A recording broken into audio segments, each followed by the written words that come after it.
আসসালামু আলাইকুম এভরিওয়ান, সকলে কেমন আছেন? আশা করি ভালো আছেন। আল্লাহর অশেষ রহমতে আমরাও ভালো আছি। তো এটা হলো গিয়ে আমাদের অষ্টগ্রাম হাওরের সবচেয়ে সুন্দর একটি জায়গা।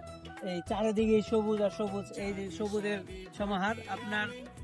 আপনারা যারা আমাদের অষ্টগ্রাম হাওরে ঘুরতে আসবেন, যারা ভাবছিলেন যে পানি চলে গেছে, হাওরে এখন কিছু নেই, হাওরে আছে এখন নিউজিল্যান্ডের ফিল। আপনারা চাইলে এখনই আমাদের অষ্টগ্রাম হাওরে এসে নিউজিল্যান্ডের ফিল নিতে পারেন। আর আপনারা দেখেন বিশাল এই গাছের রাজ্য আমাদের এই অষ্টগ্রাম হাওরে। এটার অবস্থান হলো গিয়ে এই বাদশালা সেতুর পশ্চিম দিকে। আর এটা হলো গিয়ে বাদশালা সেতু, যেটা আমাদের অষ্টগ্রাম ইটনা-মিটামন সড়কের সবচেয়ে বড় একটা সেতু। এটা হলো গিয়ে আমাদের অষ্টগ্রাম হাওরে পড়েছে। এরপরেই কিন্তু আপনার মিটামন উপজেলা। অনেকেই ভাবেন যে এই জায়গাটা মিটামন, এটা মিটামন না, এটা হলো আমাদের অষ্টগ্রাম হাওর।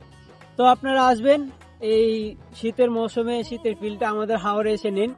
কারণ হাওরের যে গ্রামীণ পরিবেশ বা বর্তমান যে প্রাকৃতিক সৌন্দর্যের যে দৃশ্যগুলো আছে, এগুলা উপভোগ করতে হলে অবশ্যই আপনাদেরকে অষ্টগ্রাম হাওরে আসতে হবে। তো সকলকে ধন্যবাদ, যারা যারা আসতেছেন এখনই চলে আসুন।